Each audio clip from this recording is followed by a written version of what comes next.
Alors tout d'abord, pour réaliser cette pâte à pizza, nous allons verser la levure, nos 6 g de levure de boulanger sèche, et ajouter l'eau tiède.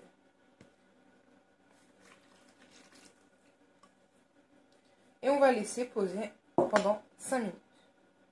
Ensuite, on ajoute les 125 g de semoule fine.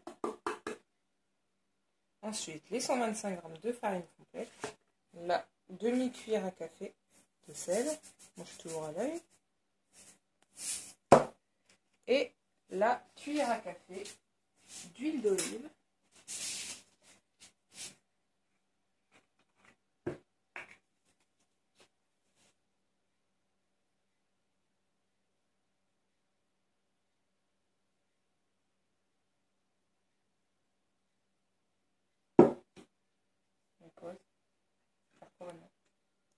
Et ensuite, tout simplement, comme toute pâte normale, on pétrit pendant environ 2 à 3 minutes.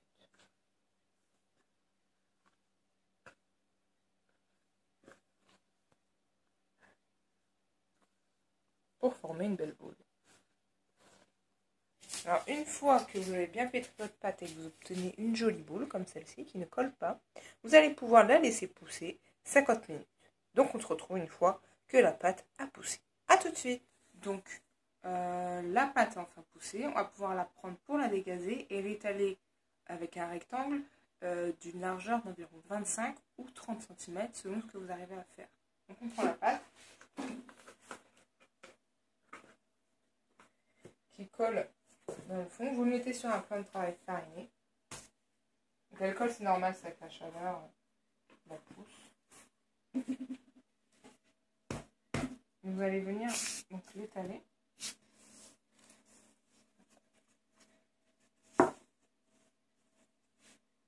Bon, moi j'ai une règle pour savoir à peu près la taille, mais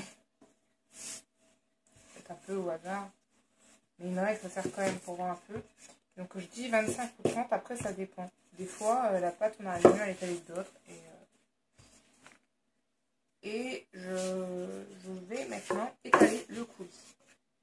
Donc, je vais venir étaler mes 130 g de coulis de tomates.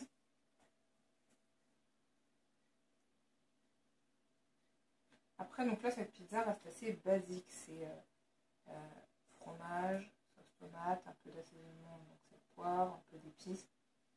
Mais il n'y a pas grand chose. Mais après, vous pouvez ajouter des choses, hein, des lardons, de la saucisse, pourquoi pas, ou du fromage de chèvre, ou n'importe quel type en fait. Ça sera plus gourmand, moins light. Et donc maintenant, je vais ajouter mes 100 g de gruyère. Comme vous pouvez le voir, ça fait pas mal de gruyère. Donc vous n'allez pas en manquer. Là, c'est de l'emmental. Mais vous pouvez mettre n'importe quel autre. Et donc maintenant, je vais rouler.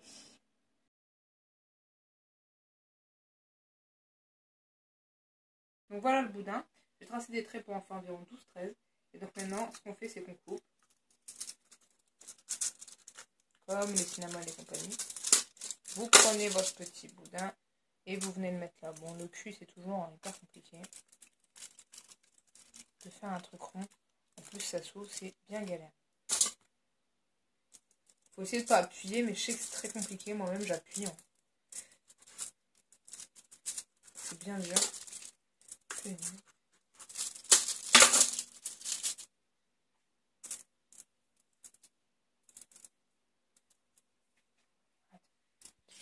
Et donc voilà ce que ça donne vite fait, des petites rondelles. On va essayer de bien les remettre comme il faut. Et là, je vais donc les laisser pousser un petit peu dans le four.